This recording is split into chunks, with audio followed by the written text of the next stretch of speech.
আলু তোলার আজব মেশিন। এই মেশিন দিয়ে আলু উত্তোলন করলে একটা আলু কাটবে না, ছিলবে না, নষ্ট হবে না। কোদাল দিয়ে নিচ থেকে মাটি সরিয়েও কিন্তু একটা আলু খুঁজে পাওয়া যাবে না।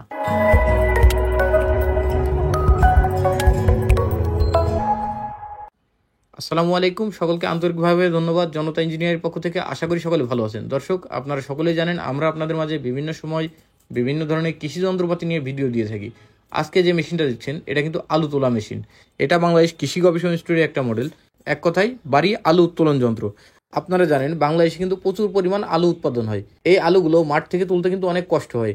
অনেক জায়গাতে কোদাল দিয়ে আলু উত্তোলন করে, যার ফলে কিন্তু অনেক আলু কেটে যায়। অনেক জায়গাতে দেখা যায় নাঙল দিয়ে আলু উত্তোলন করে, তারপরেও কিন্তু মাটির নিচে আলু থেকে যায়, আবার আলু নষ্ট হয়। কিন্তু এই মেশিন দিয়ে আলু তোলার ফলে একটা আলু কিন্তু নষ্ট হবে না, কাটবে না, ছিলবে না, আবার মাটির নিচ থেকে সব আলু উঠে যাবে, আবার অল্প সময় লাগবে। আর তাছাড়াও যখন বৃষ্টির সময় দেখা যায় তখন কিন্তু ওই যন্ত্রগুলা ব্যবহার করা কষ্ট। কিন্তু এই মেশিনটা যদি আপনার বাসায় একটা পুরাতন পাওয়ার টিলার থাকে কিংবা যে কোনো ধরনের পাওয়ার টিলার থাকে, সেই পাওয়ার টিলারে কিন্তু সেট করতে পারবেন, যার ফলে আপনি অল্প সময়ে অধিক আলু কিন্তু উত্তোলন করতে পারবেন। এই মেশিন দিয়ে ঘন্টায় প্রায় 1 বিঘার কাছাকাছি আলু কিন্তু উত্তোলন করা যায়। তো আমরা যদি দেখি 1 বিঘা আলু উত্তোলন করতে মোটামুটি 1 থেকে 1.5 লিটার তেলেই কিন্তু আপনার সম্ভব। তো এটা দিয়ে কিন্তু অনায়াসে আপনারা বিজনেসও করতে পারবেন, আবার অল্প সময়ে আলু উত্তোলন করতে পারবেন। আর দর্শক, এই মেশিনটা আপনার সাইফিং ডংফিং যে কোনো ইঞ্জিনেই কিন্তু আপনার ব্যবহার করতে পারবেন, এক কথায় যে কোনো পাওয়ার টিলারে। তো এই মেশিনটা যারা অর্ডার করতে চান, আমাদের যে স্ক্রিনে দেওয়া নাম্বার, এই নাম্বারে কল করে কিন্তু আপনারা অর্ডার করতে পারবেন। বাংলাদেশের যে কোনো প্রান্ত থেকে ক্যাশ অন ডেলিভারিতেও নিতে পারবেন। তো মেশিনের ক্ষেত্র অনুযায়ী মেশিনের দাম কম বেশি হয়, ডিজাইন অনুযায়ী, মডেল অনুযায়ী। তো আপনার এলাকাতে যে মেশিনটা প্রয়োজন, আমাদের যে স্ক্রিনে দেওয়া নাম্বার, এই নাম্বারে কল করে অর্ডার করতে পারবেন। আমরা এই মেশিনটা কিছুদিন আগে কেরু অ্যান্ড কং আমাদের দর্শনাতে টেস্ট করছি, এবং কি ওইখানে আমরা কিছু মেশিন সরবরাহ করছি। তো কেরু অ্যান্ড কোম্পানির যে কর্মকর্তাগণ মেশিনটা দেখেছেন সরাসরি, তার মুখ থেকে এই মেশিন সম্বন্ধে কিছু বক্তব্য শুনে আসি। তো সকলে ভিডিও শেষ পর্যন্ত দেখবেন। আর যারা এখনও আমাদের চ্যানেলটি সাবস্ক্রাইব করে নাই, অবশ্যই আমাদের চ্যানেলটি সাবস্ক্রাইব করে পাশে থাকা বেল আইকনটি বাজিয়ে দিবেন। আসসালামু আলাইকুম স্যার।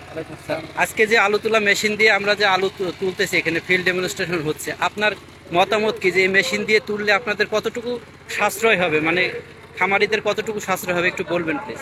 আলহামদুলিল্লাহ। আসসালামু আলাইকুম। আমি তারিকুজ্জামান, হিন্দুদের খামার ইনচার্জ।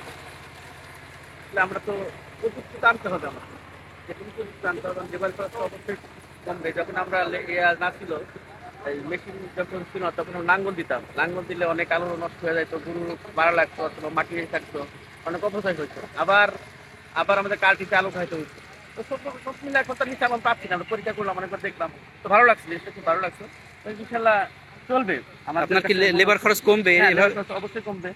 আমাদের তো 2 বার গাড়ি খুঁড়তে হইতো, মানে আবার নিচে আলু থাকতো, আবার গাড়ি দিতাম, আবার আলু উপরে আসতো, আবার লেবার আমরা খুঁড়তে হইতো। এখন তার একবার খুঁড়লেই আমার অর্ধেক লেবার লাগতো।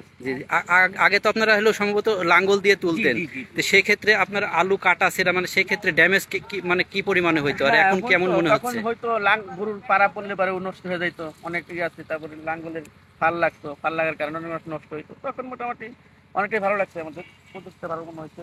দেখা যাক